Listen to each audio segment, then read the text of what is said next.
Every month, psychiatric drugs kill an estimated 3,000. But the human devastation would never have gotten this high if psychiatrists hadn't worked hand in hand with drug companies to promote their drugs to doctors throughout the world. It's about creating a good story that uses science, that convinces a physician to think about writing a prescription. This is not science. This is incredibly effective marketing. It has nothing to do with science. They use what I call statistical contortionism.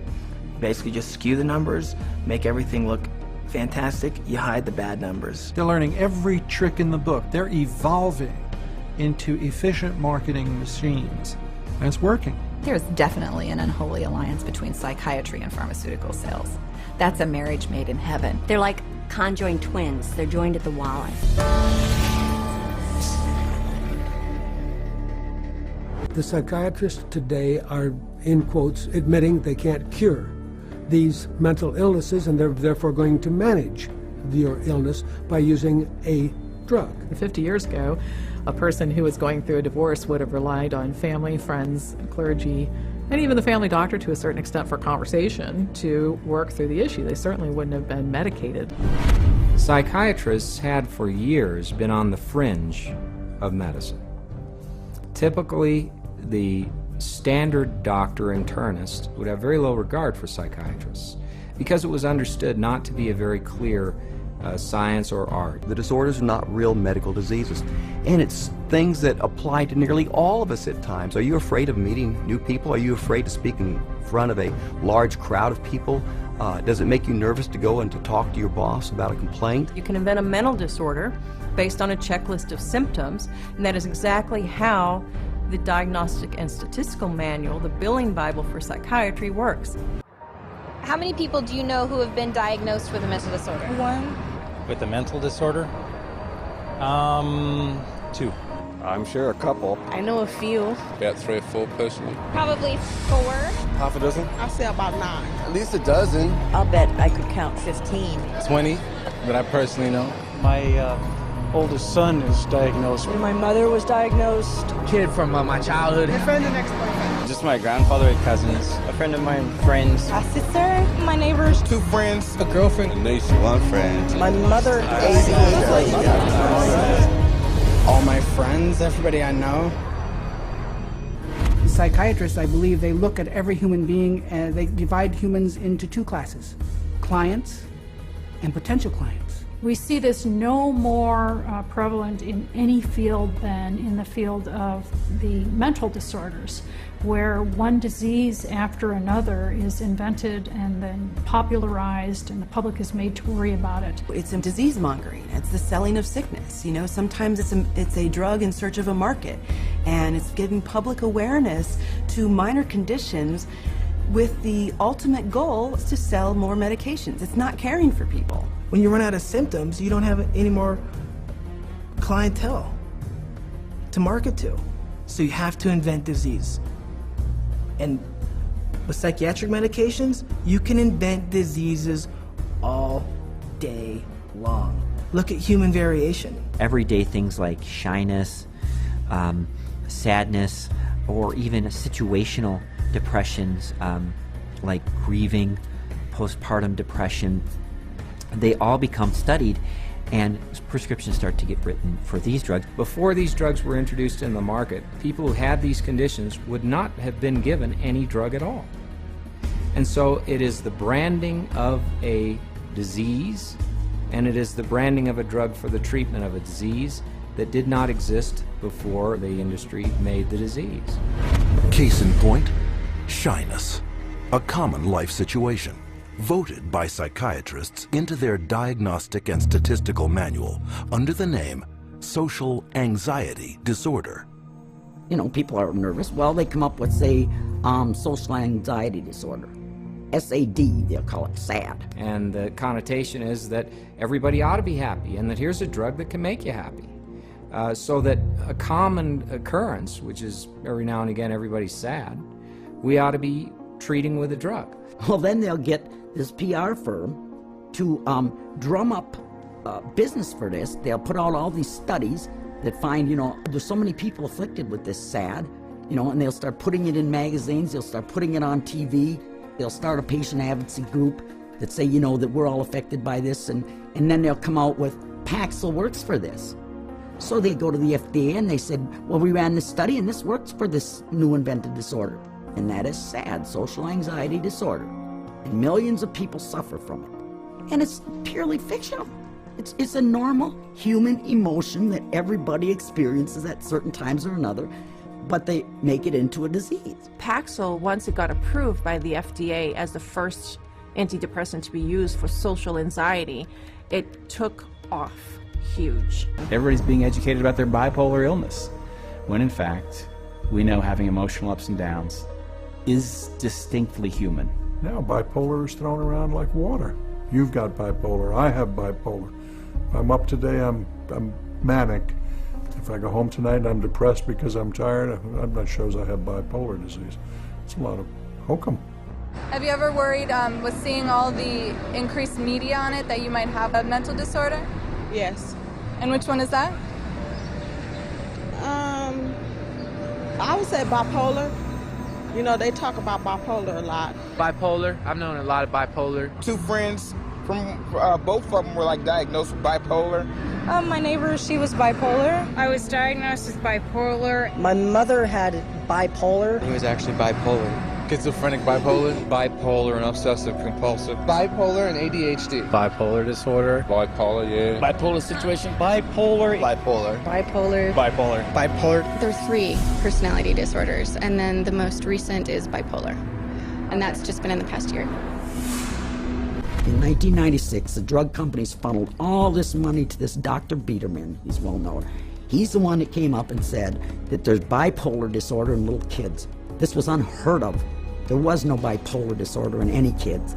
He came up with the study and published the articles out all over the world, and other doctors followed his lead that bipolar is in little kids. In 2008, Dr. Biederman was exposed by a Senate investigation for failing to report $1.6 million in personal income from pharmaceutical companies. But the damage had been done. Let's say this is the pie right here of a certain class of medications, and this is a pretty profitable pie and everybody wants a piece of that pie. But what would happen if we made that pie even bigger? And how you make the pie even bigger is by expanding the uses for those drugs. They've already got a drug that's approved on the shelf. They can just pull it off the shelf, rename it, repackage it, and say, look, we've got a new drug for a new illness. When Prozac's patent ran out, that Eli Lilly had to look for a new source of profits. So all they did was change the name of the drug from Prozac to Serafem, changed the color of the pill from green to pink, and marketed it for PMDD, which is newly introduced into this book. What it tells us is that if you can come up with a label, a diagnostic label for a drug, then you can sell it like hotcakes. It's a business model, and it's $1 billion business model, and it works, and it's going to keep continuing. Today, anyone may unknowingly be taking a psychiatric drug, renamed, repackaged, and prescribed for non-psychiatric purposes. Zyban, prescribed as a cure for smoking, is actually the antidepressant Wellbutrin. Cymbalta, a psychiatric drug for depression and anxiety, is now being marketed as Yentriv for urinary incontinence. Psychiatric researchers are testing psychotropic drugs on such wildly varying conditions as obesity, alcoholism, gambling, hot flashes, herpes, nausea, itching, shivering, and excessive hair pulling. It is a pill for every ill, and practically no one is being told how dangerous psychiatric drugs are. As a chemist, I'm making these drugs. They're proving deadly in our labs, and they're proving deadly in other labs. Dangerous, ineffective, causing the exact same thing they're supposed to treat. How are they selling them? That's all psychiatry does. It's dominated by psychopharmacologists who do nothing but manage symptoms by dispensing pills. That's it. And they don't work. But the fact that they don't work works to the advantage of the drug companies and the psychiatrists, which means that you're not cured, which means that you're a patient for life, you're a customer, you're a client for life. And the worse your health gets, the more drugs you need. It's a great deal for them. We should all be up in arms about the way we're being treated by psychiatry today. This is a very dangerous industry that has gone so far overboard in inventing fictitious diseases and drugging our children and our population that I consider it to be engaged in crimes against humanity. We don't know if I give you a medication if it is going to work or not. It's not a great deal of scientific support for using them. I myself, I try to pick a drug whose side effects might be useful. You have to choose what is the best option. We don't have sure methods. There are no rules. Everything it's an art, really. Often it's trial and error. It's kind of a trial and error. It's trial and error. Some degree of trial and error, I guess. A blind man's bluff or something like that. You never know if it's the right drug. It's a much more complex subject. There's always going to be huge surprises, and that's what makes it so difficult. The best psychiatrists in the world will mess up all the time.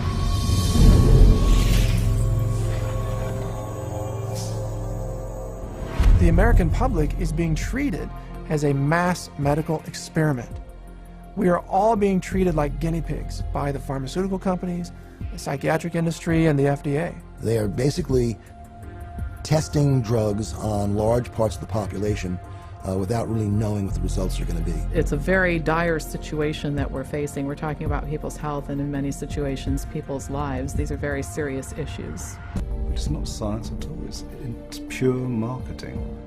But they get away with it because it's called science. There's really no test, no x-ray, there's no chemistry that shows you have this condition. It's really just the opinion of someone who is probably taking money from pharmaceutical companies to prescribe drugs to people. Where's the biochemistry?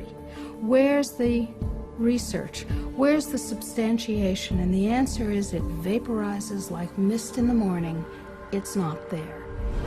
But the lack of scientific testing doesn't stop psychiatrists from carrying out clinical trials on dangerous drugs. Clinical trials are supposed to consist of 4 phases of precise scientific drug testing, the first 3 of which must be submitted to governments for regulatory approval. In phase 1, the drug is checked for toxicity. In phase 2, tests are done to see how the drug reacts in the human body. If it clears this hurdle, then a phase 3 trial is carried out.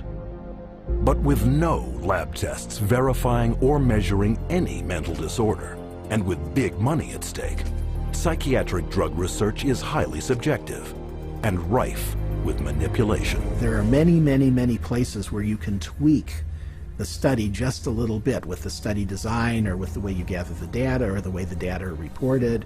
And there's so many different ways you could bias a study. I've seen what they did to the data in these trials. There's no question that they manipulated the data. For example, let's say they had 100 people to start with. 40% drop out. 30% have a positive response. 30% have no response.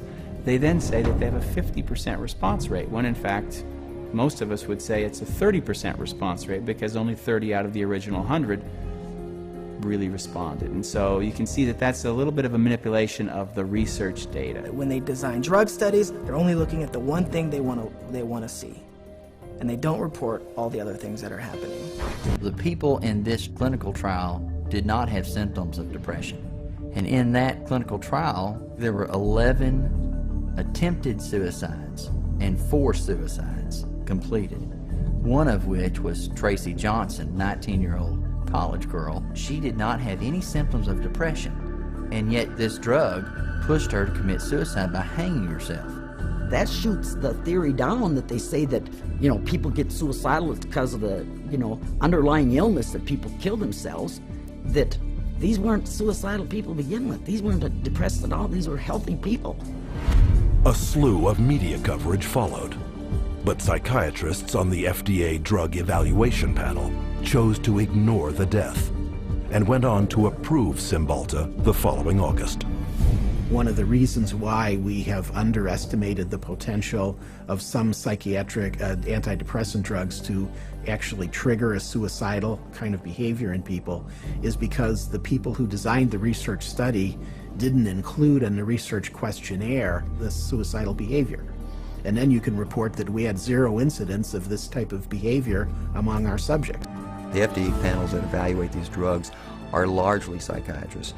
All of a sudden you discover there are 20 different pharmaceutical companies paying them, either grants or honorary or some other way. They're getting paid by the pharmaceutical industry. If you have a psychiatrist who works at the FDA, he could also be being paid by industry.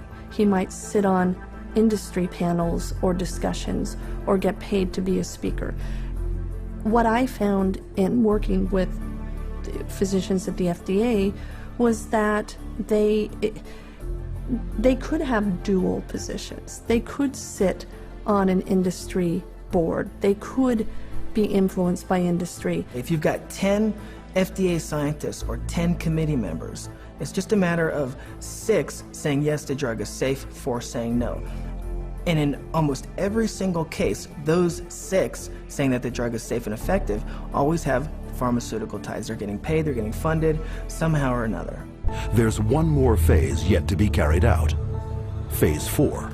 What phase 4 clinical trials are is when they've actually gotten the drug approved and then they get it into the general population, so that we finally find out what it does when it hits ethnic populations, women, children. Then we see who dies, who has seizures, who has deformed children, who has epilepsy, who has diseases downstream, whose heart stops. The public is the clinical trial. That's where we find out the problems with these drugs. This is an experimental stage, and it's so much so that one consumer protection group has advised patients that they refuse a prescription for any drug that hasn't already been on the market for 7 years. So if you're taking a drug that's only been out for a year or 2 or 3, you are a guinea pig. And the experimentation doesn't end here. Additional psychiatric drug trials take advantage of the invented disorders in Psychiatry's Diagnostic and Statistical Manual to rake in even more profits by targeting the most innocent of all.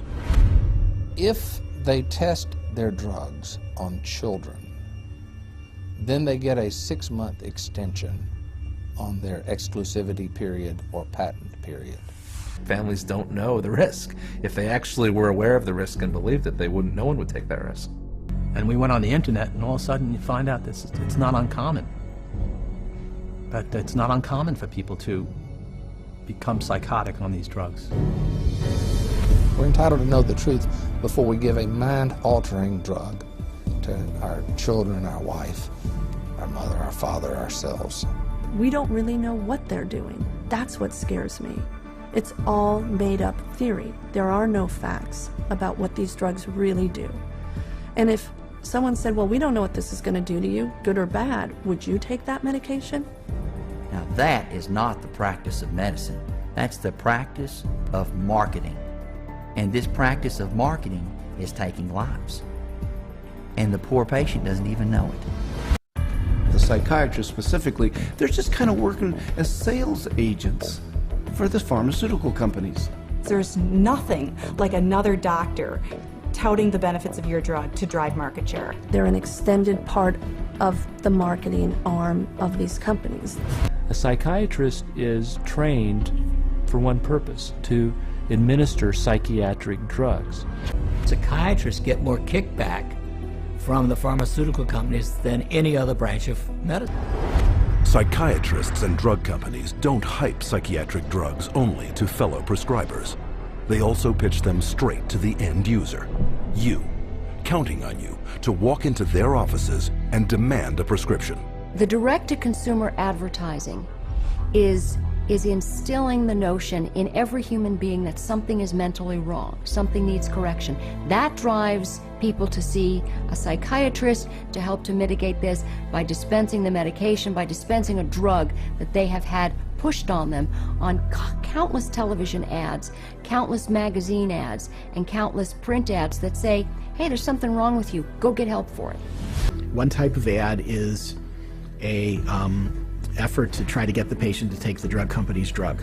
Abilify helps control symptoms of bipolar mania and reduce... But then the second kind of direct-to-consumer advertising is the you're sick and you didn't know it advertising. You could be suffering from generalized anxiety disorder. Because they want to create sales, so what they're going to do is tell people, do you have these symptoms? Do you have this disease? Do you have this particular condition? But they hit it so hard on television that people say, ask your doctor, ask your doctor. Every commercial is a referral to the doctor. See, they're working for each other. Ask your doctor about Cymbalta. Depression hurts. Cymbalta can help. I can go to my doctor and say, here are my symptoms, and walk out with the prescription I want. I can ask for a drug by name, and most of the time I'll be given the drug. So basically I'm my own doctor. The industry defends what it's doing by saying this is some kind of public health education campaign. And I'm sorry, I think if you go to an advertising agency, you're advertising. The industry is willing to give out millions of dollars worth of free samples because it generates billions of dollars in sales. You want a prescription and you want Prozac written forever as a maintenance therapy. So you establish that with some free Prozac up front. Here, take this sample, it doesn't cost you anything, and then if you like it or if it seems to work, then we'll make a prescription, but you're going to have to pay for that prescription. The sample is free. So it's really a marketing technique. They got a cash cow. Zero refill means you've got to go back to the doctor for another consultation, for another subscription, and it just goes forever. This is business. This is money. Some direct-to-consumer marketing is camouflaged as public information. Psychiatrists regularly appear in the media, warning the public of the latest mental illness epidemics and hawking their latest breakthroughs. They write articles planted in newspapers and magazines that further their mental health awareness campaigns. Even patient advocacy groups claiming to offer unbiased information on psychiatric drugs are, upon closer inspection, pharmaceutically funded front groups managed by psychiatrists.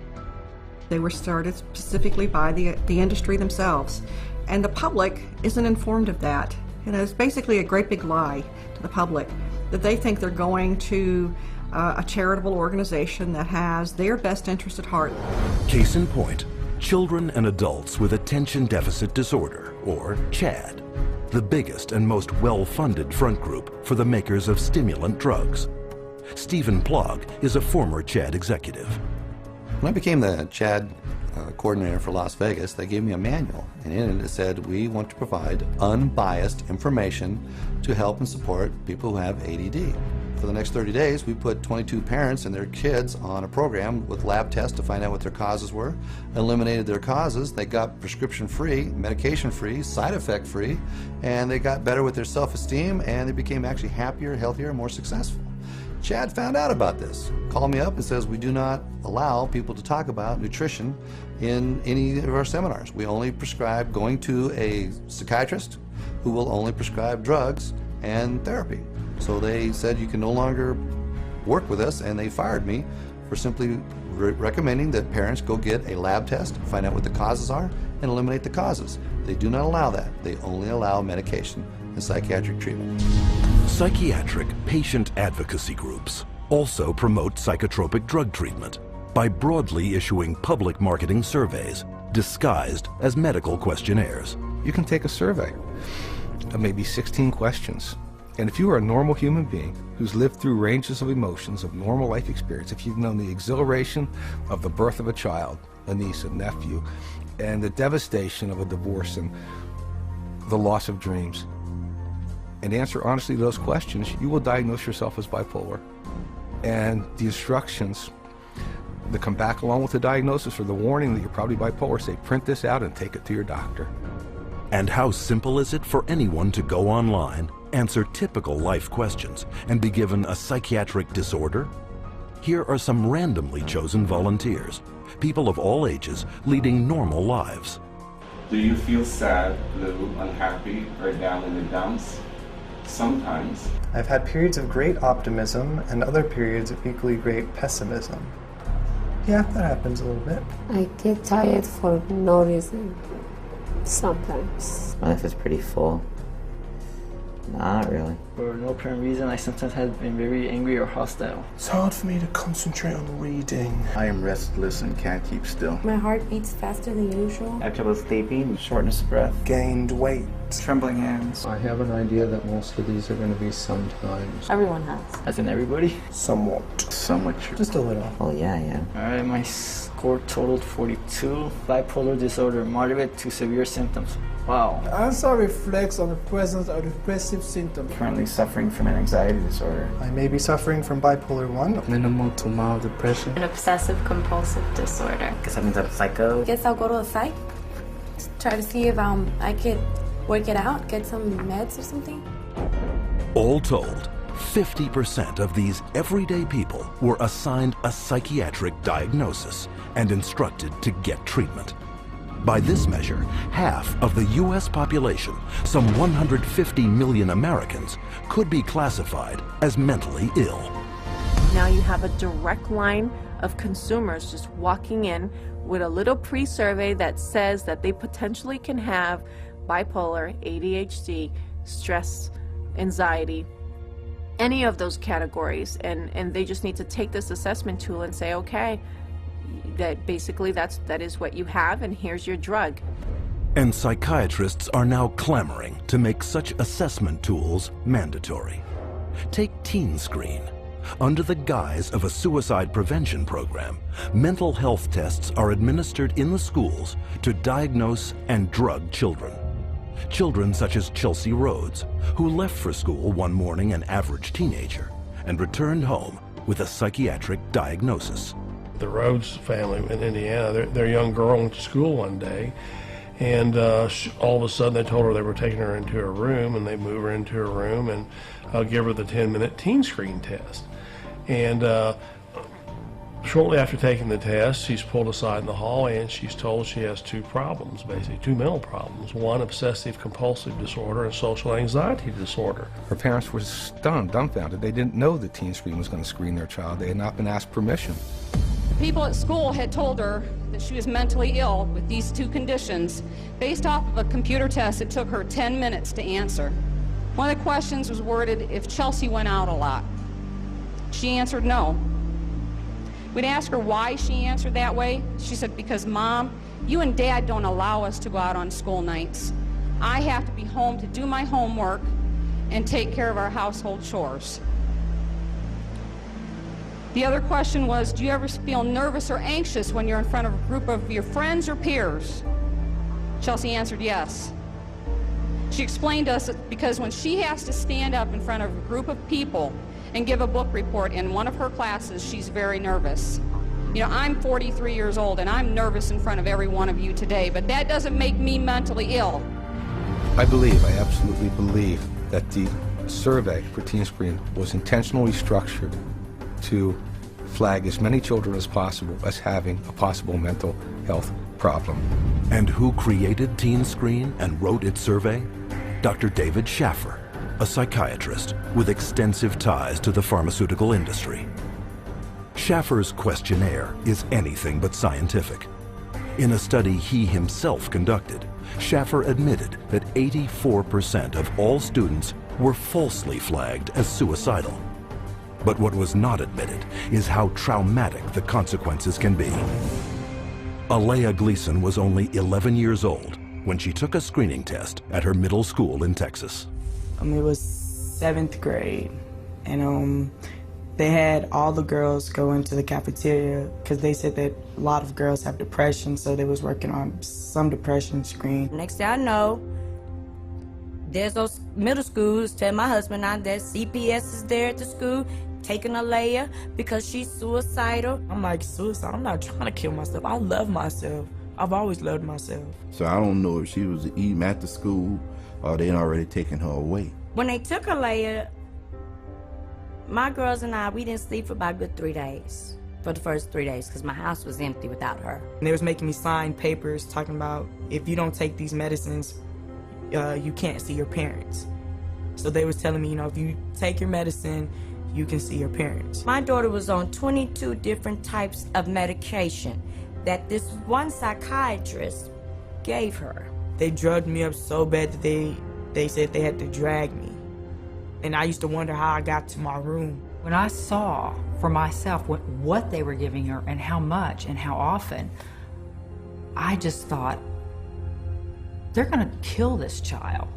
And the parents were helpless. Then after a while, that's when I was just like, I'm not about to take no more medicine until I call my parents. And then that's when they was like, okay, well, we're gonna give it to you anyways. They restrained me and shot me up. I was in 4 points. They laid me out on my stomach and my feet like this and tied me up. One day, they must have put her in about 12 restraints in one day. They said I was restrained about 70 or 80 times. After a couple of months, they was like, you know, your parents don't want to see you. They don't want to talk to you or anything. So I was really hurt. We tried everything. Nobody we didn't know what hospital. We didn't even know where they taken her. After 2 weeks, you're supposed to hear, or you're supposed to be able to see your child. They didn't give me that. I didn't see Alea till 6 months later. But I was a good child. I didn't deserve for that. And he messed up a lot of things. To this day, I still wish that I could just go back and be like, man, you know what, I'm not even gonna take the test. I would always tell every parent I see, and they was asking me, don't do the team screening, because it will mess up your family. Psychiatric screening programs such as these are fast on the rise. Teen Screen alone is currently screening hundreds of thousands of school children in over 500 American schools in 43 states. Has nothing to do with helping kids, has nothing to do with mental health, has nothing to do with medicine. It has everything to do with the pushing of drugs. So it presents itself as being a wonderful, altruistic program, whereas in fact, I believe its cold-blooded and cold-hearted intent is to recruit more children into the very subjective diagnoses of mental illness and to treat those kids with medication. But the psychiatric drug push doesn't end in the classroom. Legislation has been put in place to screen all citizens for mental illness, including geriatric patients, war veterans, and pregnant mothers, all to be paid for by you. Psychiatrists benefit from both ends, from the pharmaceutical end for being paid to write the prescription, and then from the patient for being there to receive the prescription. It's an industry that cannot allow the human condition to go unmedicated, and I think this is where the problem begins. I'm 10 years old. I'm going to read, I think, the side effects of a drug called Diagnose. The drug Adderall. Luvox. Cymbalta. Gyudon. Lexapro. Namenda. I have a question. Where do I find the side effects? How do I read it if it's so small? Just a bunch of letters squished together. I can't read this. This is the side effects of the drug. Side effects. Stroke. What the heck? Speech disorder. Eye disorders, vision blurred. Dry mouth. Nervous. Tremor, dizziness, delirium, and coma. Tardive dyskinesia. They experience worsening of their depression. Aggressive reaction. Paranoid reaction. Psychosis. Serious cardiovascular events. Other serious heart problems. Heart failure. What? Suicidal thoughts. Suicidal thinking and behavior. Increases the risk of suicide. An increased risk of death. Sudden death. These guys must be kidding. Wow. This is gross. Seeing this on a warning label, does anybody have any clue what they're putting their kids into? This isn't good.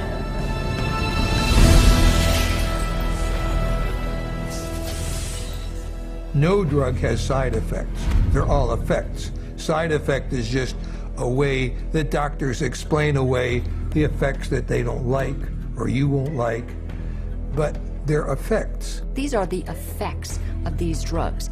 They're not just what might happen to you, they're what happen more often than not. We name them side effects because they're an unintended consequence. The antidepressant drugs not only don't make you happy, they have all kinds of negative effects on the system as a whole. These drugs are absorbed and distributed throughout your entire body, so they have side effects through all of your tissues and organs, including your liver and your kidneys and your nervous system. They destroy the brain, the neural net. They literally kill brain cells and cause all kinds of brain disorders. That's why we have they're not side effects, they're direct effects.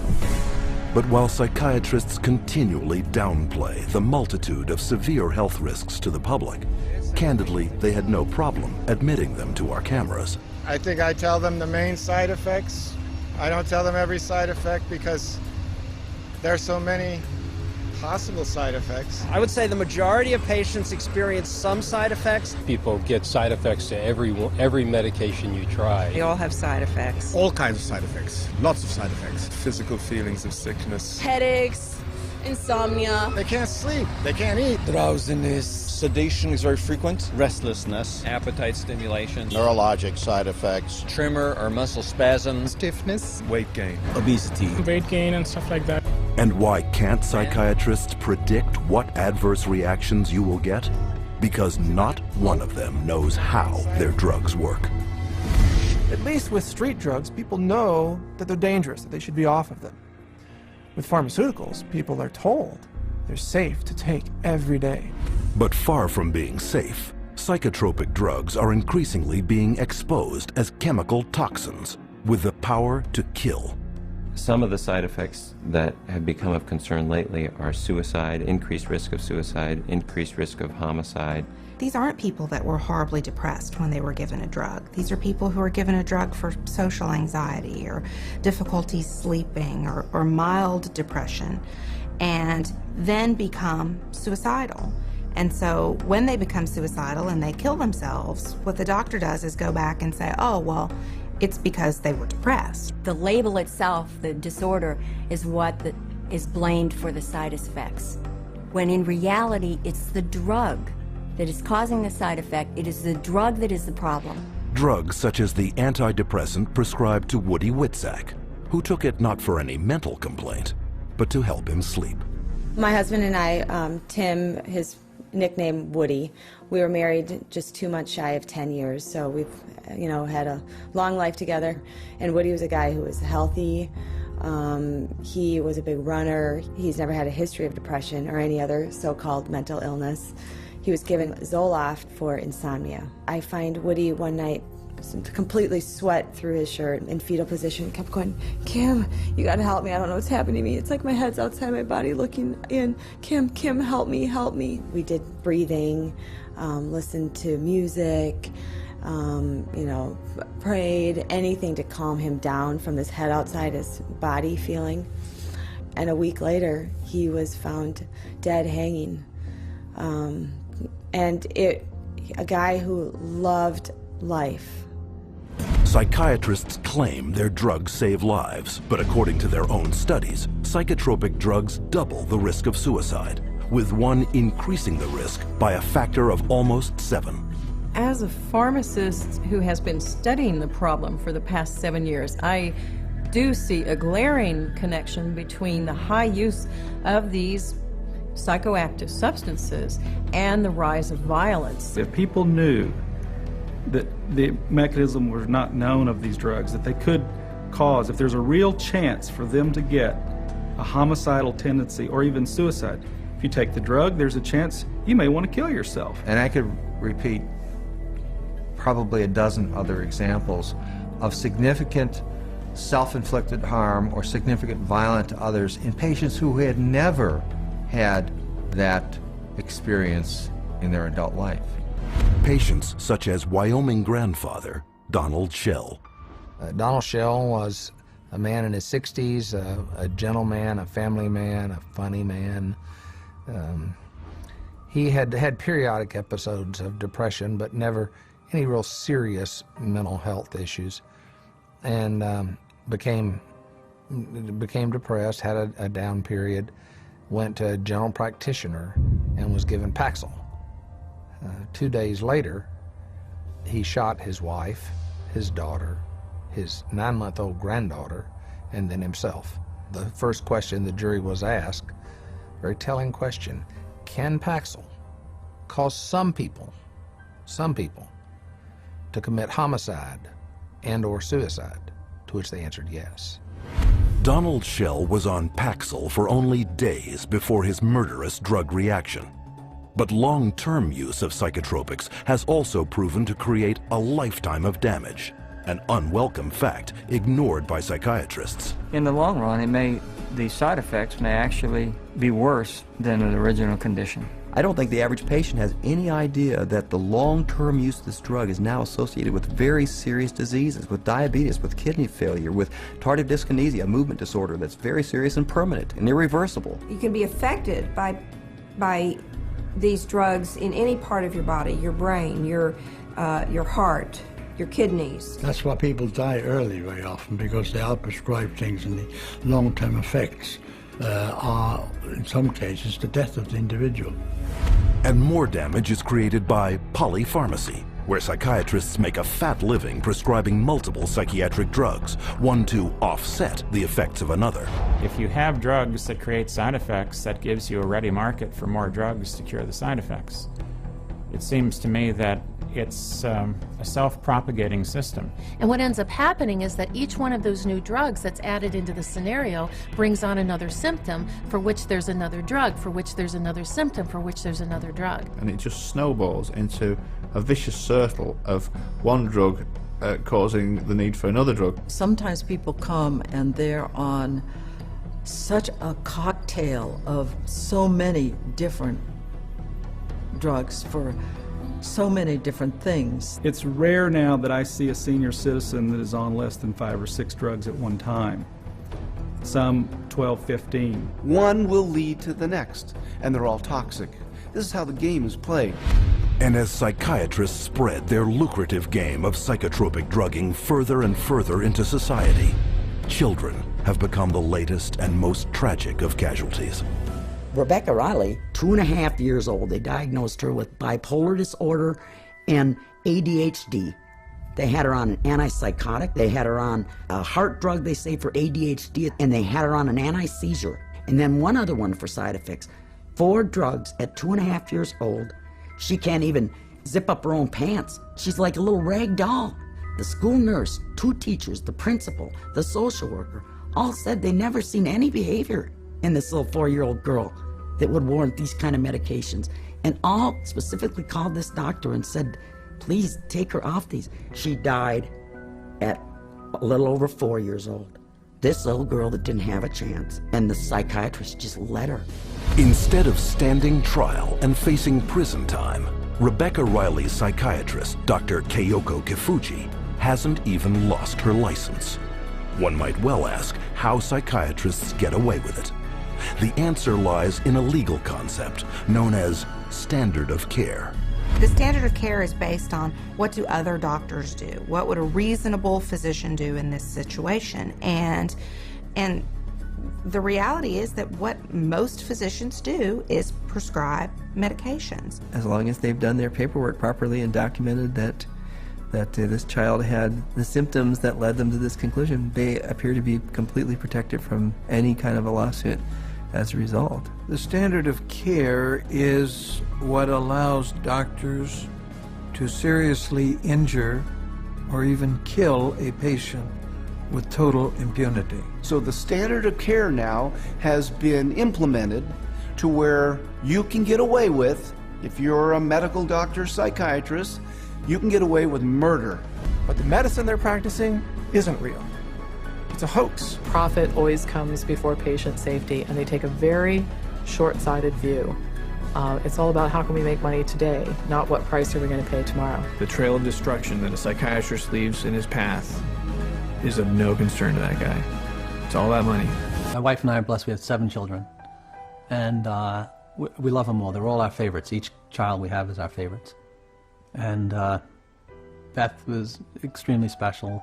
She was kind, generous. She had like a really sweet and caring personality. She had this beautiful smile, like an inviting. She could make friends with basically any stranger on the street and get a smile or a laugh out of them. Beth was having a hard time sleeping for maybe 4, 5, or 6 weeks. And so we said, Beth, you should go to the doctor and get something to help you sleep. He said, okay, well, I'll try to give you something to lessen your anxiety, and it should help you sleep. Within 5 minutes, a 5-minute visit, he prescribed her Paxil. When I first saw Beth right after she went on the Paxil, she was different. Like, I felt like she was drugged. And by the second or third day, she's like, I don't know, I just don't feel right. You know, I feel strange in my skin. But after about 3 or 4 days, I remember that Beth was, at times, very different, like sullen, keeping to herself. My mom and her were having dinner, and she said she didn't have any real emotion. Like, she kind of felt emotionally numb. She was like a different person. Like, she just seemed like she was under the influence of something. She didn't seem like herself. She seemed like she was tripping out. I talked to her on the phone and she told me she didn't want to be there. And I was like, why don't you be there? She's like, I just don't feel like myself. I just feel like crazy. I just don't feel right. I truly believe that she was hallucinating maybe and going in and out of this psychotic state at this point. It seemed like she was melting down, like emotionally. She was becoming worse every day. I said, are you suicidal? I actually asked her. And she laughed at me. And she said, no, I would never do that. And I'm thinking in my mind, I'm just going to lay down next to her and I'll rub her head and I'll talk to her and we'll try to figure out what we're going to do because something's not right here. And my son Matthew was right behind me going upstairs. And when I got to the top of the stairs, I saw her hanging in the hallway. Then the police were all over the place and people were coming and going, and about 3 hours, 4 hours after my daughter died, one of my friends came over and said, you know, I was speaking to so-and-so, one of our other friends, and she said, oh, Beth must have been on Paxil. That's the only way she would kill herself. It just wasn't her. There was nothing in her that would have done that. She was the most non-violent, like gentle. It's a violent way to die. It had to be the drug. There was no other answer. If we knew what we knew now, Beth would be here with us today. I know that for a fact. The tragic story of Beth Winter is just one of many, a tale repeated wherever psychiatric drugs are prescribed. But psychiatrists insist you believe that their drugs are safe and effective because they are the mental health experts and you are not. But case after case proves that trusting them can have disastrous consequences. Psychiatry is pseudoscience. It's false science. It cannot withstand rigorous review if people would just look at the evidence. If they help anyone, it's not worth the risk to the people that are harmed by them. They are betraying every customer they have. They don't know what they're doing, and we need to educate the public to use their feet and walk away.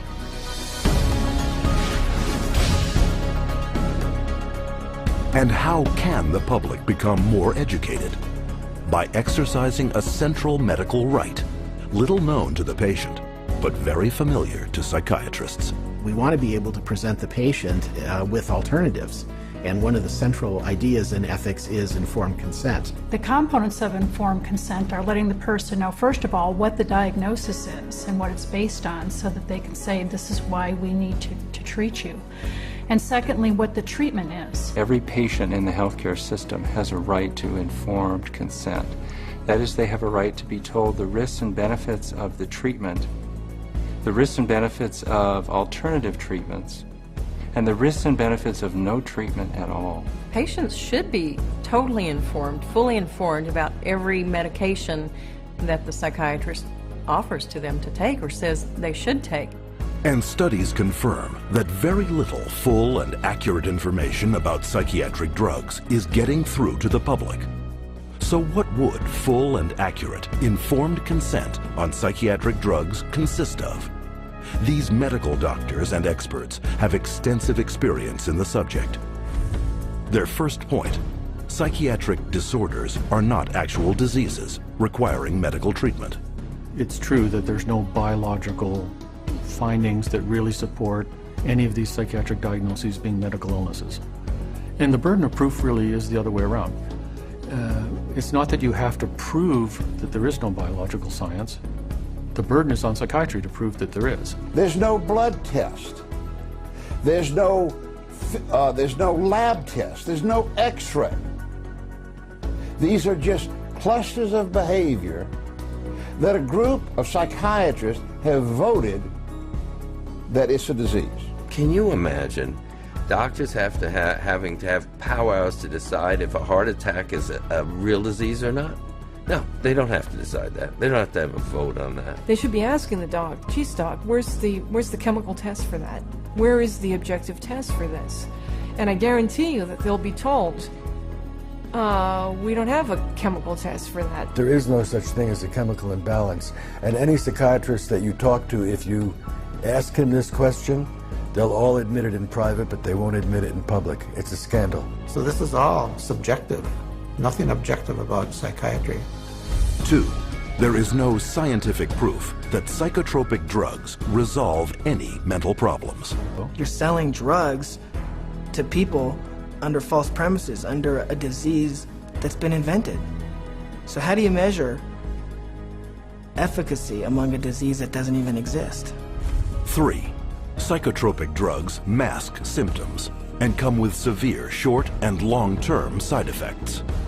Whatever problem you're being treated for, whether it's depression, real or otherwise, or cardiovascular disease, medicating away the symptoms is not solving the problem. The patent medication gives the appearance of having helped because in the short term, it usually doesn't show the bad effects that are going to happen in the long term. So it's very deceptive. 4. Psychotropic drugs can cause dependency and addiction. One of the hallmarks of informed consent with psychiatric meds is you have to discuss the potential for addiction. The vast majority of psychiatric drugs create psychological and physical dependency. Most patients that I've seen that were on these drugs have difficulty getting off of them. It's rare for somebody to just be able to stop it without a problem. 5. Most mental problems are caused by an underlying physical illness. Many physical conditions can cause mental problems or what pose as psychiatric symptoms, but the psychiatrist, in the records I've reviewed, psychiatrist does not do an in-depth study. Dehydration can make you exhibit symptoms of depression.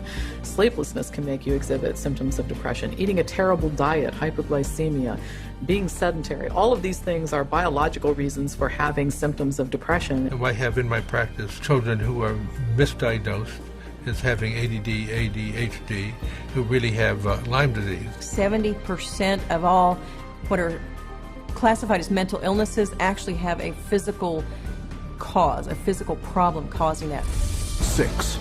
No matter how severe the emotional or psychological distress, there are many effective options that do not involve psychotropic drugs. Once you've proven that there is no problem in the body and that there is no malfunction in the brain, then you have to begin to address these other levels of the self. And I think that's what psychiatry has completely stopped doing. There are very few conditions that cannot be treated by other methods than the use of drugs. Any forces that impinge on medicine that make us think that the drug approach is the only approach is undermining good patient care. And because most non-drug options are rarely told to patients, true informed consent is almost never given. When you get into informed consent, it's almost a responsibility of the patient to make an inquiry about the hazards of the drug and not rely on what the psychiatrist or physician tells them. We can't go in and abdicate our responsibility as consumers simply because somebody has an MD after their name or someone is a psychiatrist and we think they know more than we do. The best way to protect yourself is to educate yourself, is to ask questions not only of your doctor, but to do your own research. Don't be ignorant, be informed. Get information from as many places as you can. That's how you'll be an intelligent, skeptical consumer, and that's how you will protect the safety of yourself, your children, and your entire family from this industry of death known as modern psychiatry. And as modern psychiatry has permeated our world over the last 50 years, so too has psychotropic drugging.